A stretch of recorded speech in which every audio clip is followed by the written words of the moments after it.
Assalamualaikum warahmatullahi wabarakatuh.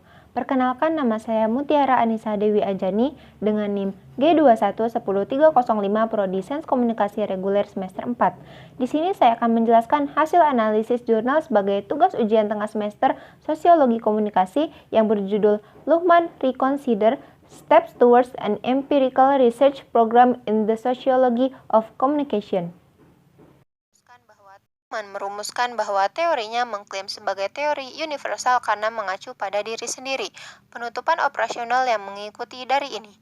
Asumsi dengan mudah menghasilkan masalah untuk penelitian empiris. Bisakah sebuah teori yang menganggap masyarakat dan sains sebagai salah satu subsistemnya tertutup secara operasional, tetap berkontribusi pada proyek pencerahan yang oleh Popper diidentifikasi dengan begitu bersemangat sebagai pendorong masyarakat terbuka? Bagaimana sebuah teori yang memproklamirkan dirinya sebagai lingkaran dan universal tetap mengklaim untuk merayakan kemenangan pencerahan? Apakah ketiadaan program penelitian empiris yang dibangun di atas teori Luhmann itu kebetulan, atau apakah itu menunjukkan bahwa teori ini harus dianggap sebagai filosofi daripada heuristik untuk penjelasan operasi dalam sistem sosial? Tujuannya yaitu melakukan penelitian empiris karena hanya teori yang dapat dioperasionalkan dan dapat diinformasikan dan dikendalikan secara metodologis.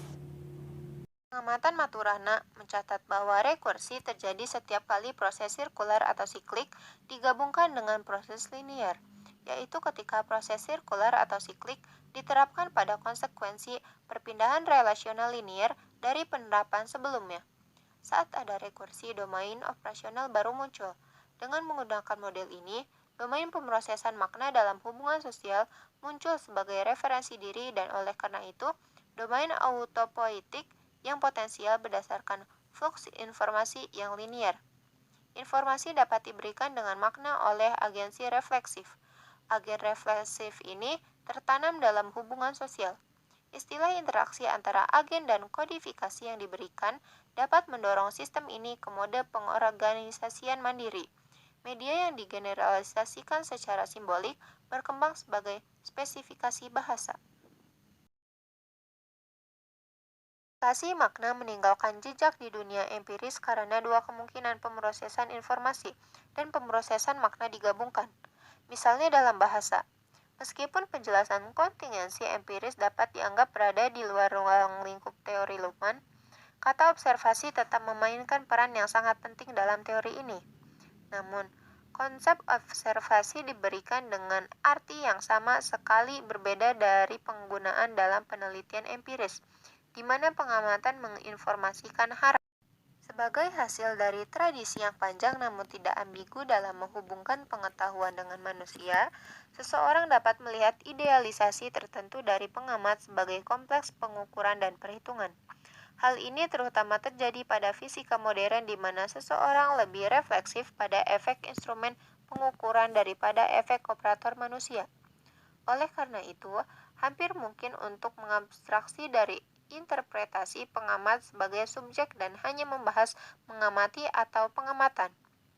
Pembedaan yang begitu hati-hati bagaimanapun tidak menyelesaikan masalah karena seseorang hanya memiliki satu kemungkinan untuk mengidentifikasi seorang pengamat, dan itu adalah bagaimana komunikasi itu mungkin tetap memang benar, merupakan pertanyaan terbuka bagi subjektivisme tradisional.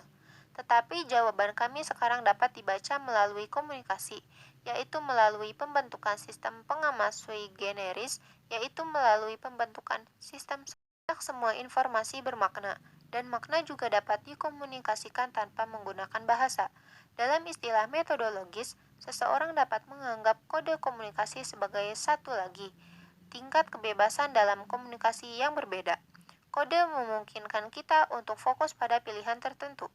Dari perspektif evolusioner, seleksi dapat distabilkan oleh kodifikasi jika seleksi berfungsi untuk reproduksi sistem. Dengan demikian, kode-kode komunikasi menambah dimensi ketiga pada komunikasi. Beberapa informasi lebih bermakna daripada yang lain. Kesimpulannya yaitu, Luhmann percaya pada hitam dan putih, benar atau salah seperti dalam logika. Luhmann sendiri mencetak miring kalimat kebenaran itu sendiri tidak relatif. Menurut pendapatnya, klaim ini tidak konsisten dengan gagasan bahwa kebenaran dapat dianggap sebagai kode komunikasi yang digeneralisasikan secara simbolis. Jika seseorang menerima bahwa kebenaran adalah kode komunikasi dalam wacana ilmiah, maka itu harus beroperasi sebagai dimensi laten dan karenanya tidak pasti dari wacana ini. Sekian penjelasan dari saya, kurang lebihnya mohon maaf. Wassalamualaikum warahmatullahi wabarakatuh.